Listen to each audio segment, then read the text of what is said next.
Welcome to this explainer. Today, we're completely flipping the script on how we think about sleep. It's actually kind of shocking, but roughly 1 in 3 adults just aren't getting enough rest. And, the consequences go way beyond just feeling a little groggy. We usually treat sleep like this totally passive thing, right? Like a light switch we just flick off when we finally crash at the end of an exhausting day. But what if we've been looking at it all wrong? What if getting truly restorative rest means treating it like an active 24-hour strategy? Today, we're going to break down the exact science, the actual cellular mechanics, and the daily habits that build the perfect night of sleep, literally hours before your head ever hits the pillow. So, ever hit that 2 p.m. wall? Yeah, you absolutely know the feeling. You've just had lunch, you're back at your desk, and suddenly, just keeping your eyelids open feels like this impossible task. It's that classic post-lunch energy crash. But here's the fascinating twist. It's not just because of that heavy sandwich you ate. This is actually an evolutionary biological dip in your circadian rhythm. Your body is literally programmed to trigger a slight, totally natural drop in your core temperature and alertness right in the middle of the afternoon. So instead of just downing another cup of coffee to forcefully fight your way through it, this dip is actually the perfect place to set up the very first step in our 24-hour strategy. And that step, the perfect afternoon nap. Now I know it sounds totally backwards to start preparing for nighttime sleep in the early afternoon, but sleep experts tell us a well-timed daytime snooze is actually a highly strategic tool. To get why, we got to talk about a chemical called adenosine. From the literal second you wake up, adenosine steadily builds up in your brain, hour by hour, creating what scientists call sleep pressure. It physically binds to receptors and slows down your brain's nerve cell activity. Well, a well-timed nap acts like a release valve. It clears out just enough of that adenosine to boost your mood, sharpen your focus, and get your productivity back on track for the rest of the day, all while perfectly syncing up with your natural biological rhythm. But, and this is absolutely crucial, there's a massive difference between a bad nap and a good nap. A bad nap, that's one happening way too late in the afternoon and stretching for an hour or more. When you sleep that long, your brain crosses over into deep, slow-wave sleep. If your alarm violently yanks you out of that stage, you get what's called sleep inertia. You know, that awful hit by a truck feeling that totally ruins your evening and sabotages your bedtime later on? The science actually pinpoints a highly specific sweet spot for a good nap, between 1 p.m. and 3 p.m., for exactly 10 to 30 minutes. Keeping it strictly under 30 minutes blows off that adenosine pressure and even helps with memory encoding, locking in new info, but it stops right before your brain gets dragged into those deep, sluggish sleep stages. Okay, let's fast forward a bit to a cardiologist bedtime routine. Because getting fantastic sleep isn't just about feeling peppy the next day, it's quite literally a fundamental pillar of your long-term heart health. To get this medical perspective, we're looking at the strict wind-down routine of cardiologist Dr. Jeremy London. Now, you might be wondering, why does a heart doctor care so much about your sleep? Well, during deep sleep, your blood pressure naturally drops by about 10 to 20%. It's a phenomenon called nocturnal dipping, and it gives your cardiovascular system a desperately needed restorative break. Dr. London uses a very targeted evening routine to make sure his body is physically primed to enter that protective state. Here's the exact 4-step checklist he follows. First, finish eating 2 hours prior. Digestion takes a massive amount of metabolic energy, and going to bed stuffed means your body is working overtime when it should be resting. Second, take a hot shower, which, I know, sounds totally backwards if you want to cool down for sleep, right? But the warm water draws blood to the surface of your skin. When you step out into a cool room, your body rapidly dumps that heat, safely dropping your core temperature, a huge physiological signal that it's time to sleep. Third, skip the screens. And fourth, aggressively control your environment. To support that temperature drop we just triggered, you want your bedroom dark, quiet, and cool.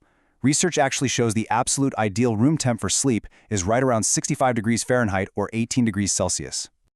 I really want to zoom in on step 3 for a second, because in our hyper-connected world, this is where almost all of us completely fail. You have to sign out of Google Docs. You literally just have to step away from the spreadsheets and skip the screens. The physiological trick your phone is playing on you is honestly staggering. The artificial blue light from those screens signals directly to the photosensitive cells in your eyes that the sun is rising. It's literally tricking your brain into thinking it's morning. That actively suppresses melatonin, your main sleep hormone, while simultaneously spiking your cortisol and alertness. Great if you're about to give a presentation, terrible if you're trying to sleep. Break the illusion, log out, maybe pick up a physical book, and let your mind actually quiet down. Okay, so you've expertly navigated that 2 p.m. wall, you crushed the perfect afternoon nap, followed the cardiologist routine, and now you're sound asleep. But what's actually happening in the dark? Why does all this meticulous, day-long prep even matter? Let's travel all the way down to the microscopic level and look at the cellular science of recovery. This deeply fascinating process only really activates when we successfully hit deep sleep. As you'll see here, quality sleep balances the cellular scales. Think of your cellular health like a really delicate seesaw. On the left side, everyday environmental stress pushes down hard, creating these toxic byproducts called ROS and RNS. Basically, just think of them as cellular exhaust. When this exhaust builds up, it causes massive oxidative stress, leading to stuff like lipid peroxidation, which is the literal breakdown of your cell walls, and apoptosis, where the damaged cell basically self-destructs. Yikes. But over on the right side of the scale, you've got your body's internal janitorial team, powerful antioxidants like glutathione and catalase. When you hit deep sleep, your body deploys this cleanup crew. They sweep through, neutralize the cellular exhaust, repair DNA damage, and push back on the seesaw to balance things out. Sleep is literally your body's nightly microscopic repair crew. But we definitely need to pause here and talk about a deeply frustrating reality. Sometimes when habits aren't enough, you have to look deeper. You can completely nail the afternoon nap, perfectly drop your core temperature, banish every screen from your bedroom, but if you have an underlying structural or medical issue, you're going to be robbed of that vital cellular recovery. Things like sleep apnea, where your airway actually collapses, or severe TMJ are incredibly disruptive. Because every time your airway gets blocked, your brain panics and yanks you right out of deep sleep just to make you breathe. It's this exhausting, invisible cycle, no matter how flawless your bedtime routine is. And for folks who do bravely seek medical help for sleep apnea, the standard fixes don't always pan out. Check out this real patient story from Mark, who went to see sleep apnea and TMJ specialist Dr. Tyler Williams. Mark says, "I used my CPAP for exactly 3 nights before giving up. That was 5 years ago. Dr. Williams fit me with an oral appliance, and within a week I was waking up actually rested." Look, CPAP intolerance is super common, but just giving up leaves you wide open for massive cellular damage and heart strain. Luckily, there are evidence-based alternatives, like custom oral appliance therapy. These devices do something remarkably simple. They just gently shift your lower jaw forward. That tiny movement pulls your tongue and soft tissues away from the back of your throat, physically keeping your airway open while you sleep.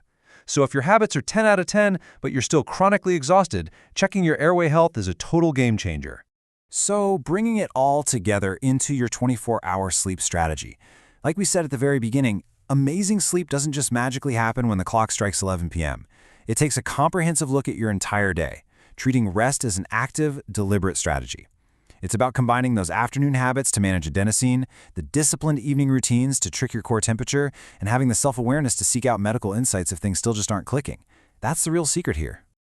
And to make sure this strategy actually works, you've got to build it on a foundation of solid daily habits. We're talking a consistent sleep schedule, waking up and going to bed at the exact same time every day, yes, even on weekends, to permanently anchor that biological clock. Regular daytime exercise helps deepen your rest too. And we have to be totally honest about what we're consuming. Alcohol, it might help you pass out initially, but it's a massive REM sleep blocker, fragmenting your rest so you never hit those deeply restorative phases. And late-day caffeine literally plugs up those adenosine receptors so your brain can't even feel its own sleep pressure. Throw in balanced meals throughout the day, and your body can spend the night actually repairing cells instead of digesting a heavy midnight snack. Which brings us to one final, crucial question. You schedule your work, but are you ready to schedule your rest? You undoubtedly plan your meetings, your demanding projects, and your social life with absolute precision. But are you bringing that same level of intention to your sleep? Quality rest isn't an accident. It's the direct result of the choices you make from the literal second you wake up. Take this 24-hour strategy, apply the science to your own routine, and take back your energy. Thank you so much for hanging out with me to explore this truly fascinating science, and I'll catch you on the next